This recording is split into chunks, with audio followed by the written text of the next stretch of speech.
وعلى آله الأطهار وأصحابه الأخيار أما بعد فأعوذ بالله من الشيطان الرجيم بسم الله الرحمن الرحيم محمد رسول الله والذين معه أشداء على الكفار رحماء بينهم تراهم ركعا سجدا يبتغون فضلا من الله ورضوانا سیماہم فی وجوہہم من اثر السجود ان اللہ وملائکتہ یصلون علی النبی یا ایہا الذین آمنوا صلوا علیہ وسلموا تسلیما اللہم صلی علی سیدنا واصحاب سیدنا ومولانا محمد وبارک وسلم وصلی علیہ الصلاۃ والسلام علیک یا رسول اللہ وعلی آلک واصحابک یا سیدی یا حبیب اللہ الصلاۃ والسلام علیک یا نبی اللہ وعلی آلک واصحابک یا شفیع المذنبین۔ اللہ تبارک و تعالیٰ جل جلالہ وعظم نوالہ وعظم شانہ واتم برہانہ کی حمد و ثنا اور حضور سرور کائنات جناب محمد رسول اللہ صلی اللہ علیہ وسلم کے دربار گوہر میں ہدیہ درود و سلام عرض کرنے کے بعد نہایت ہی معزز سامعین و ناظرین، جیسا کہ آپ کو معلوم ہے کہ گزشتہ 3 اقساط پر ہمارا جمعہ چل رہا ہے حق 4 یار رضوان اللہ تعالی علیہ مجمعین کے حوالے سے۔ آج ہماری اس لحاظ سے تو جتنے بھی قسطوں پر مشتمل بات کی جائے تو یہ بڑا وسیع موضوع ہے، لیکن اختصار کے لیے اسی نسبت سے ہم نے آج 4تھی قسط پر اختتام کرنا ہے، تاکہ جن 4 کی نسبت 4 سے ہے ہم نے آج اسی لفظ پر اس موضوع کو اختتام پذیر کرنا ہے۔ تو اس حوالے سے گزشتہ جمعۃ المبارک میں نے جو روایت پیش کی تھی وہ مکمل ہو چکی تھی۔ اب صحابہ کرام کے نظریات کے مطابق ترتیب خلافت اور اس سے قبل میرے نبی علیہ الصلوۃ والسلام کا یہ فرمان کہ میرے نبی نے فرمایا ان اللہ اختارنی، بے شک اللہ رب العزت نے ساری کائنات میں مجھے اپنے لیے چن لیا۔ ساری کائنات میں اللہ رب العزت نے مجھے اپنے لیے چن لیا۔ اور آگے لفظ میرے نبی علیہ الصلوۃ والسلام کا وَاخْتَارَ لِي أَصْحَابًا، اور پھر ساری کائنات کے اندر میں سے مجھے اپنے لیے چننے کے بعد پھر باقی ساری کائنات میں میرے لیے میرے صحابہ کو چن لیا، میرے لیے میرے صحابہ کو چن لیا۔ اور ایک اور لفظ کے مطابق میرے نبی نے فرمایا ان اللہ اختارنی اصحابا علی العالمین سوى النبیین والمرسلین۔ میرے نبی نے فرمایا اللہ رب العزت نے ساری کائنات میں میرے صحابہ کو بلند رتبہ عطا فرما دیا، ساری کائنات میں سب سے بلند کر دیا۔ اور آگے لفظ فرمایا واختار لی اربعۃ، وہی 4 کا عدد، وہی حق 4 کی نسبت سے میرے نبی نے جملہ ارشاد فرمایا واختار لی اربعۃ۔ میرے نبی نے فرمایا پھر میرے صحابہ کو ساری کائنات میں بلند کرنے کے بعد پھر میرے لیے میرے 4 یاروں کو چن لیا، 4 یاروں کو چن لیا۔ اب یہ روایات جو کہ حدیث کی کتابوں کے اندر موجود ہیں، اور آگے جا کر میرے نبی نے فرمایا فجعل منهم والوزراء والانصار، اور کچھ صحابہ کو میرے لیے میرا وزیر بنا دیا، والانصار، اور کچھ میرے صحابہ کو میرا مددگار بنا دیا۔ اور ایک اور روایت جس کے راوی ہی مولا کائنات ہیں، وہ فرماتے ہیں کہ اللہ رب العزت نے مجھے حکم ارشاد فرمایا، حضور نے فرمایا ان اللہ امرنی ان اتخذ ابا بکر وزیرا وعمر مشیرا وعثمان سندا وعلی ایاک ظہیرا۔ میرے نبی علیہ الصلوۃ والسلام نے فرمایا میرے رب نے مجھے حکم دیا ہے، او میرے پیارے محبوب ابو بکر کو اپنی وزارت کے لیے چن لے، وعمر مشیرا اور عمر کو اپنی مشاورت کے لیے چن لے، اپنا مشیر بنا لے، وعثمان سندا اور عثمان کو اپنے سہارے کے لیے چن لے، وعلی ایاک ظہیرا اور علی کو اپنی مدد کے لیے چن لے، علی کو اپنی مدد کے لیے چن لے۔ حضرت محترم قرآن مجید کے اندر بھی اللہ رب العزت اس طرف اشارہ دیتا ہے والعصر، قسم ہے مجھے زمانے کی۔ تو یہ کون سا زمانہ ہے؟ میرے نبی کے زمانے کی قسم کھائی جا رہی ہے، اور میرے نبی کا زمانہ وہی ہے جو میرے نبی کے صحابہ کا زمانہ ہے۔ حضرت محترم تمہیداً یہ ساری باتیں عرض کرنے کے بعد جو 4-5 حدیثیں میں نے بیان کر دی، اس کے بعد میرے نبی علیہ الصلوۃ والسلام کی ایک اور حدیث جو نور الابصار کے اندر علامہ شبلنجی رحمت اللہ تعالی علیہ نے اپنی کتاب کے اندر صفحہ نمبر 195 پر اس حدیث کو نقل کیا۔ میرے نبی نے فرمایا اللہ رب العزت نے ان اللہ افترض علیکم حب ابی بکر وعمر وعثمان وعلی کما افترض علیکم الصلاۃ والزکاۃ والصوم رمضان۔ میرے نبی علیہ الصلوۃ والسلام نے فرمایا اللہ رب العزت نے تم سب پر ان 4 صحابہ کی محبت کو فرض کر دیا ہے۔ کون سے 4؟ فرمایا ابو بکر کی عمر، ابو بکر کی محبت، عمر کی محبت، عثمان کی محبت اور علی کی محبت کو میری امت پر رب نے فرض فرما دیا۔ اور کیسے فرض فرمایا؟ کما افترض علیکم الصلاۃ والزکاۃ والصوم رمضان، جس طرح تم پر نماز فرض ہے، جس طرح تم پر روزہ فرض ہے، اور جس طرح تم پر حج فرض ہے، جس طرح یہ سارے فرائض تم پر فرض ہیں، اسی طرح میرے اللہ نے تم پر میرے نبی کے ان 4 صحابہ کی محبت کو فرض فرما دیا ہے۔ اور یاد رکھیے صحابہ اکرام رضوان اللہ تعالی علیہ کی نظر میں ترتیب خلافت کیا ہے؟ حضرت عبداللہ بن عمر رضی اللہ تعالیٰ عنہ آپ فرماتے ہیں کننا نقول، جامع ترمذی کی حدیث نمبر 3707 ہے، ترمذی شریف کی دوسری جلد صفحہ نمبر 212 پر روایت موجود ہے۔ حضرت عبداللہ بن عمر رضی اللہ تعالیٰ عنہ آپ بیان فرماتے ہیں نبی علیہ الصلوۃ والسلام کی ظاہری زندگی میں فرماتے ہیں اس طرح ہوتا تھا کہ کننا نقول ورسول اللہ حی ابو بکر وعمر وعثمان رضی اللہ تعالیٰ عنہ۔ حضرت عبداللہ بن عمر فرماتے ہیں نبی علیہ الصلوۃ والسلام اپنی ظاہری حیات میں تھے کہ اس وقت کی بات ہے کہ ہم بولتے وقت کیا ترتیب رکھتے تھے، ہمارا کیا عقیدہ ہوتا تھا۔ فرماتے ہیں صحابہ کرام کے نام ہم کیسے لیتے تھے؟ فرماتے ہیں ہم کہا کرتے تھے کننا نقول ورسول اللہ حی یرزق حی، حالانکہ نبی علیہ الصلوۃ والسلام ہمارے سامنے موجود ہوتے تھے، سرکار کے سامنے ہم جس وقت ان عظیم 4 صحابہ کا نام لیتے ذکر کرتے تو ہم کہا کرتے تھے ابو بکر و عمر و عثمان۔ ہم یہ ترتیب سامنے رکھ کر ان کو بلایا کرتے تھے، پہلے ابو بکر کو، پھر عمر کو، پھر عثمان کو، پھر علی کو۔ جب سرکار نے ان کا نام لینا ہوتا تھا اور ان کا تذکرہ کرنا ہوتا تھا تو ہمارا یہ پکا یقین تھا کہ کبھی بھی صدیق اکبر سے پہلے کسی کا نام نہیں لیتے تھے، پہلا نمبر ابو بکر رضی اللہ تعالیٰ عنہ کا کہتے تھے، پھر عمر کا کہتے تھے، پھر عثمان رضی اللہ تعالیٰ عنہ کا کہتے تھے۔ اس انداز میں سرکار نے محاورہ دیا ہوا تھا یہ میرے خلفاء کی ترتیب ہے، تاکہ لوگوں کو پتہ چل جائے کہ آپ کے اذن سے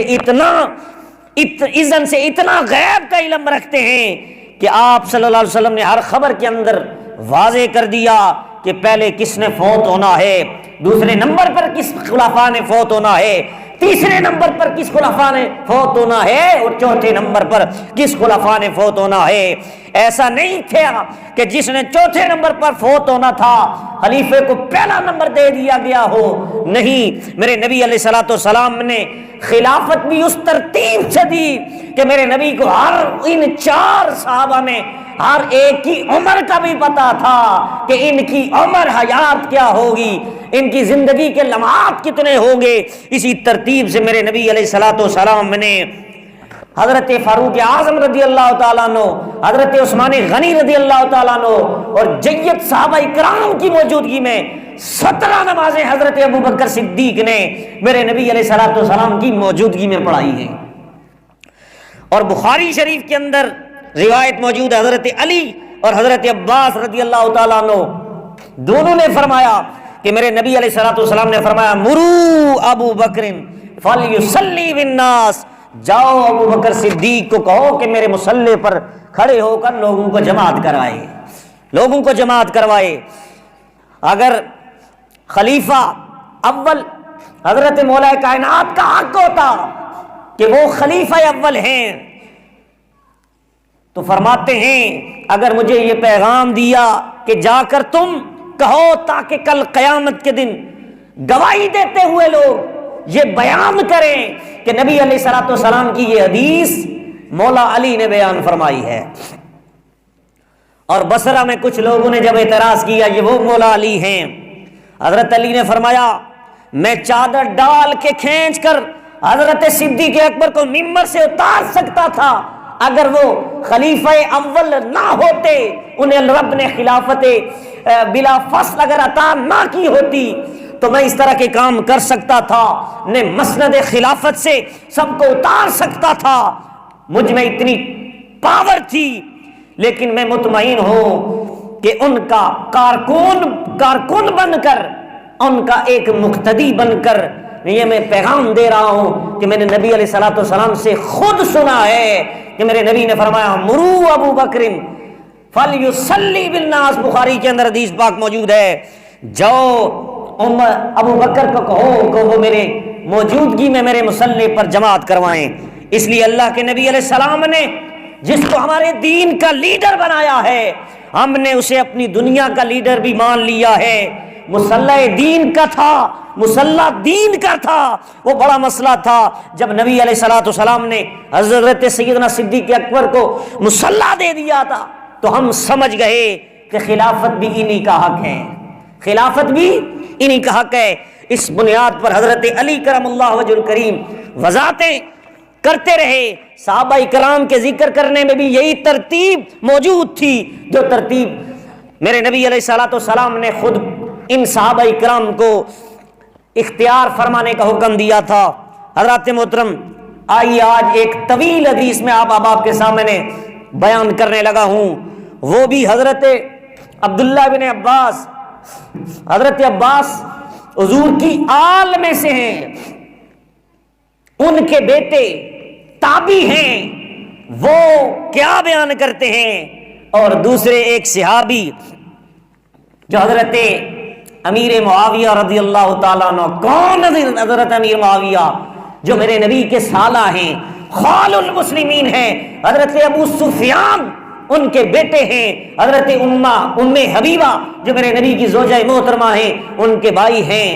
یاد رکھیے آج کچھ لوگ اپنے سوشل میڈیا کے ذریعے، کچھ بڑے بڑے پیرانے عظام جو اپنے آپ کو بڑے بڑے گدی نشین مانتے ہیں، انہوں نے اپنی فیس بک آئی ڈی کے اوپر پچھلے گزشتہ دنوں کے اندر ایک شمس الرحمان مشہدی نام کے ایک سجادہ نشین ہیں، انہوں نے بڑی ہی بے ادبی کے ساتھ اور بے باکی کے ساتھ ان صحابی رسول کی گستاخی کی۔ ہم آج کے اس جمعے میں مذمت کرتے ہیں کہ جب تک حضور کی آل کا عقیدہ ٹھیک ہے ہم اس کا ادب کرتے رہیں گے، اور جب تک ان کا عقیدہ ٹھیک نہیں ہے ہم ان کا ادب نہیں کر سکتے۔ تو انہوں نے حضرت امیر معاویہ رضی اللہ تعالیٰ عنہ کے بارے میں حقیر کا لفظ استعمال کیا، معاذ اللہ۔ یاد رکھیے ہم سارے صحابہ کے ساتھ محبت کرنے والے ہیں، تو یہ تو وہ صحابی ہیں جو خال المسلمین ہیں، امت کے ماموں ہیں۔ قرآن کی نص ہے سورہ احزاب کی آیت نمبر 6، اس میں اللہ رب العزت نے فرمایا نبی کی ازواج تمہاری مائیں ہیں اور ان ماؤں کے بھائی جو ہیں وہ ہمارے ماموں لگتے ہیں۔ اب یہ حضرت امیر معاویہ، یہ حضرت عبداللہ ابن عباس کے درمیان جو مکالمہ ہوا، نبی علیہ الصلوۃ والسلام کے چچا زاد بھائی اور ترجمان قرآن حضرت سیدنا عبداللہ ابن عباس رضی اللہ تعالیٰ عنہما، یہ بڑا نایاب حوالہ معجم کبیر کے اندر موجود ہے۔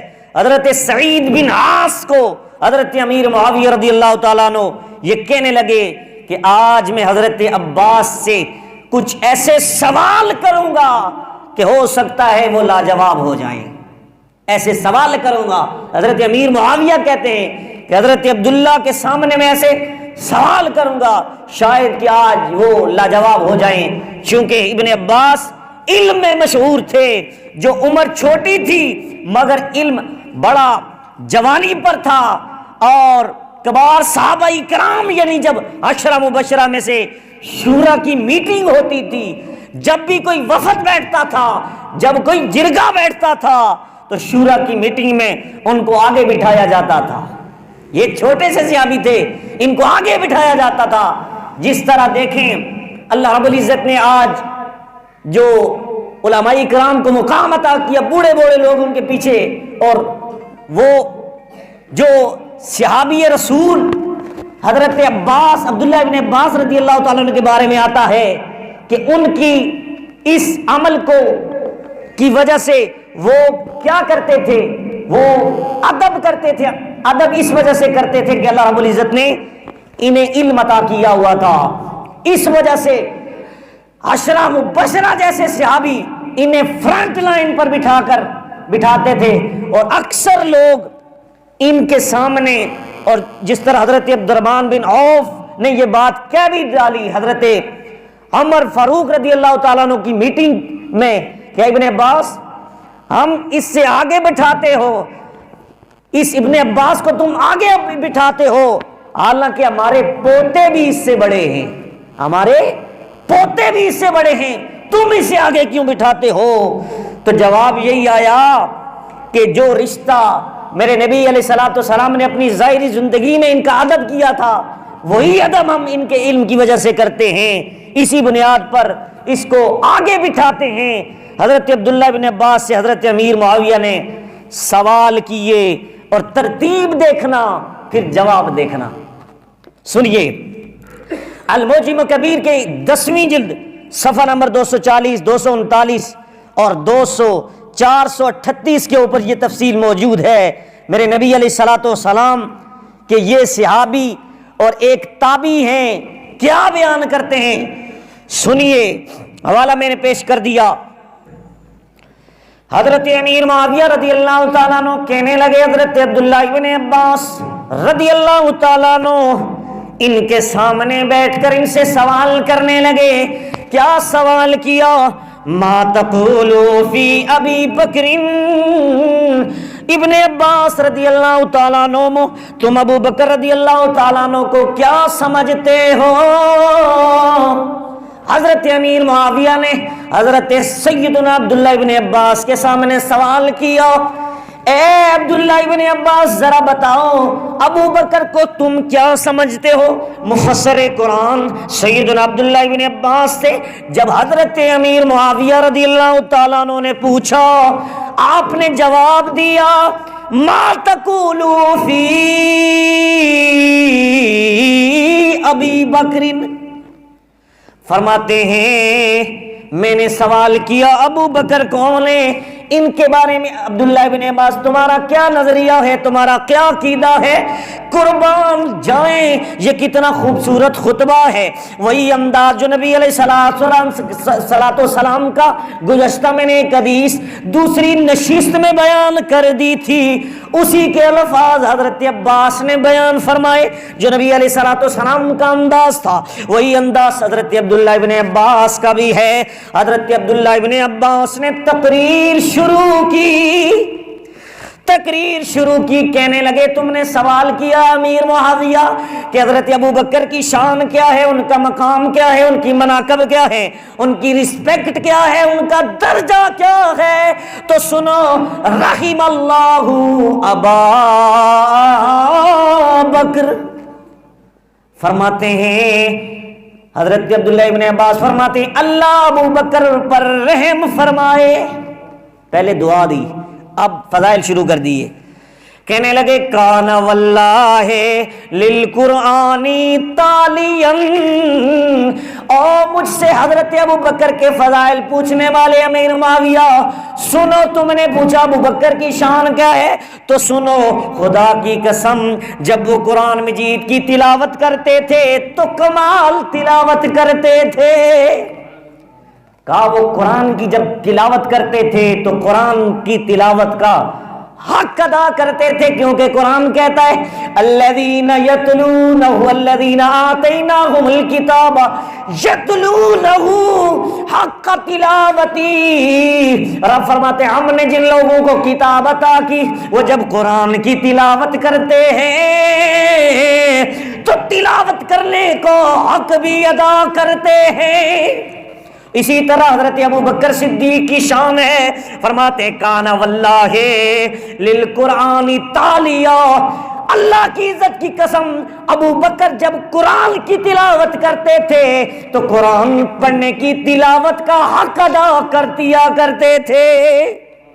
یہ الفاظ سننا کہ صحابی خلفائے راشدین کو خراج تحسین پیش کر رہے ہیں. ہر ایک کے لیے جو بیان کریں گے اور اپنے دلوں کو دیکھیں گے تو لگے گا ہو بہو اللہ نے وہ چمک ہمارے دلوں کو عطا فرمائی ہے.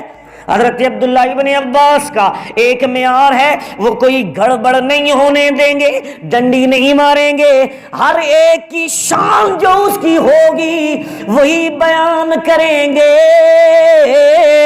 حضرت عبداللہ ابن عباس فرماتے ہیں چونکہ حضرت صدیق اکبر کا پہلا نمبر ہے تو ان سے بات شروع کر لی خلافت کی ترتیب کے لحاظ سے. پہلے حضرت ابو بکر کے فضائل بیان کیے, پھر عمر کے فضائل بیان کیے, پھر عثمان کے فضائل بیان کیے, پھر جا کے چوتھے نمبر پر علی کے فضائل بیان کیے. ابھی پہلے کے فضائل بیان کر رہے ہیں, کہتے ہیں وقان واللہ للقرآن تالیا. اللہ کی عزت کی قسم ابو بکر جب قرآن پڑھتے تھے تلاوت کرنے کا حق ادا کرتے تھے. وعن المیل تنائیا, اور رائے حق سے بٹک جانے سے بہت دور تھے. رائے حق سے بھٹک جانے سے بہت دور تھے اور کبھی بھی رائے حق سے کبھی بھٹکے نہیں تھے. وعن الفحشاء سائیا, اور ہر گندی خصلت سے دور تھے, ہر گندی خصلت سے دور تھے. ان کے کردار میں کوئی بیماری نہ تھی, کوئی عذر نہ تھا, کوئی بات موجود نہ تھی.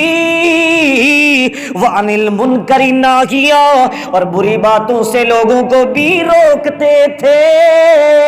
اور آگے کہتے ہیں خود بری باتوں سے دور تھے اور لوگوں کو بھی دور کی تلقین کیا کرتے تھے. وبدینہ عارفا, اور اپنے دین کے بہت بڑے عارف اور جاننے پہچاننے والے بھی تھے. ان کا پہلا نمبر تھا اس معاملے میں بھی. سبحان اللہ تو کہہ دیں.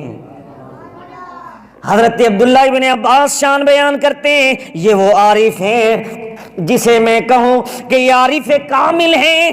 ایک وہ عارف جسے میرا داتا کہے یہ عارف ہے, اور ایک یہ عارف جسے حضرت عبداللہ ابن عباس جو صحابی رسول کے بیٹے ہیں انہیں کامل والے کہیں, عارف کامل کہیں. حضرت صدیق اکبر کے بارے میں حضرت سیدنا عبداللہ ابن عباس فرماتے ہیں, حضرت عبداللہ ابن عباس رضی اللہ تعالیٰ عنہ کی خطابت ہے, کس طرح مسجع بولتے جا رہے ہیں. وبدینی عارفا, دین کے بڑے عارف تھے. ومن اللہ خائفا, اللہ سے بڑا ڈرنے والے تھے. اللہ سے بڑا ڈرنے والے تھے۔ وَعَنِ الْمُهْلِكَاتِ جَائِفًا، ہر وہ گناہ جو ہلاکت میں ڈال دینے والا ہے اس سے پہلے تہی کرنے والے، پہلو تہی کرنے والے تھے، دور رہنے والے تھے۔ وَبِاللَّيْلِ قَائِمًا، اور ساری رات کو قیام کرنے والے تھے، ساری رات مصلی امامت پر، مصلی نماز پر کھڑا ہو کر نفل ادا کیا کرتے تھے۔ وَبِالنَّهَارِ صَائِمًا، اور سارا دن روزہ رکھنے والے تھے۔ اور آگے فرماتے ہیں یہ امیر المؤمنین خلیفۃ الرسول بلا فصل کی شان سنیے، فرماتے ہیں وَمِن دُنْيَاهُ سَالِمًا، اور آخری دم تک دنیا سے بچ کر رہے ہیں، دنیا کو قریب نہیں بھٹکنے دیا۔ وَمِن دنیا یا سالمہ، دنیا سے سالم رہے۔ والا عدل البریت غازمہ، اور ساری زندگی عدالت کرتے رہے۔ وبالمعروف آمرا، ساری زندگی اچھائی کا حکم دیتے رہے۔ وإلیہ صابرا، اور ساری زندگی حق کہہ کے صبر کرتے رہے۔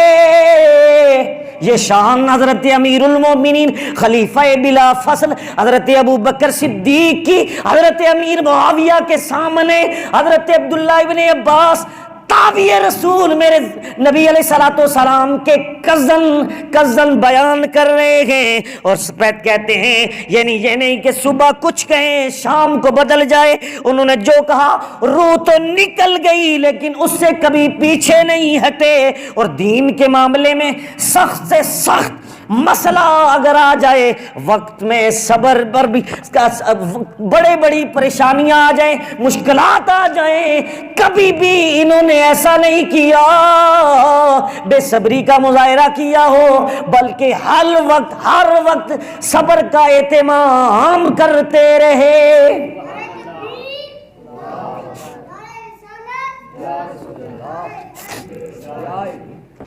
حضرت عبداللہ ابن عباس فرماتے ہیں وَإِلَيْهِ صَابِرًا، ہر وقت یہ صابر تھے، صبر کرنے والے تھے۔ کتنا صبر کیا؟ ایک روایت کے اندر آتا ہے، یہاں پر ایک اور طرف میں چلتا چلوں، ایک اور روایت ہے حضرت سیدنا ابو بکر صدیق کے داڑوں میں درد تھا۔ ہمارے آج دانتوں میں درد ہو جائے نا تو آپ کو پتہ ہے جس کو دانتوں میں درد ہو، داڑوں میں درد ہو، کتنا شدید درد ہوتا ہے۔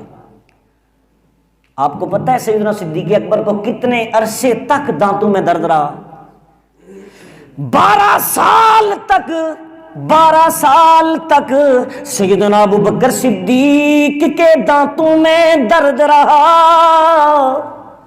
12 سال تک، لیکن کبھی اف نہیں کی۔ حضر میں بھی میرے نبی کے ساتھ، حجر میں بھی میرے نبی کے ساتھ، دن میں بھی میرے نبی کے ساتھ، رات میں بھی میرے نبی کے ساتھ، ہر وقت میرے نبی کی معیت میں رہنے والے بندے کو 12 سال تک شدید دانتوں میں درد رہا لیکن کبھی اف نہیں گئی۔ اگر کہہ دیتے تو میرے نبی کے لیے یہ درد کوئی حیثیت نہ رکھتا، میرے نبی دعا فرماتے درد ختم ہو جاتا، لیکن کبھی نبی کے سامنے گلہ نہیں کیا۔ یہ نہیں کہا کہ یار کے سامنے یار کا گلہ کیا جائے، کہا جس رب نے دانت دیے ہیں وہی شفا عطا کرے گا۔ 12 سال کے بعد جب ان کے دانتوں کا درد ختم ہوا، اللہ کی طرف سے شفا ملی، تو میرے رب نے جبریل کو بھیجا، جبریل جاؤ، جا کر میرے محبوب کو بھی سلام کرو، اور ساتھ کھڑا رہنے والا ابو بکر اسے بھی سلام کرو، اور پوچھو ابو بکر اب تم ہم پہ خوش ہو یا کہ نہیں؟ وہ ابو بکر سلام رب کی طرف سے آئے اور رب یہ بھی پوچھے ابو بکر اب خوش ہو، تمہارے دانتوں میں 12 سال تک درد رہا، ہماری طرف سے سلام بھی لے لو اور یہ بتاؤ اب آپ ہم پر راضی ہو یا کہ نہیں۔ حضرت ابو بکر صدیق کے سامنے جس وقت میرے نبی نے یہ جملہ بیان فرمایا کہ جبریل سامنے کھڑا، رب کا سلام لے کر بھی آیا ہے اور رب کی طرف سے پیغام آیا ہے، ابو بکر بکر خوش ہو یا کہ نہیں، راضی ہو کہ نہیں؟ جواب آیا حضرت ابو بکر صدیق کا، کہا جو اس کی رضا ہے وہی میری رضا ہے۔ میرے نبی نے کہا ابو بکر تو نے مجھے کیوں نہیں بتایا؟ 12 سال تک تیرے دانتوں میں درد رہا، تیرا درد تو میرے سامنے کوئی اذیت رکھتا ہی نہیں تھا، تو نے کیوں نہیں بتایا؟ جواب آیا مجھے پتا تھا کہ اتنے عرصے کے بعد جب رب کی طرف سے سلام آئے گا تو یہ کتنا کافی ہوگا، یہ اللہ کی طرف سے جب اس طرح کے سلام آئیں گے تو اس کی قیمت کتنی بڑی لگ گئی کہ آج اللہ رب العزت کی طرف سے مجھے سلام آ رہا ہے۔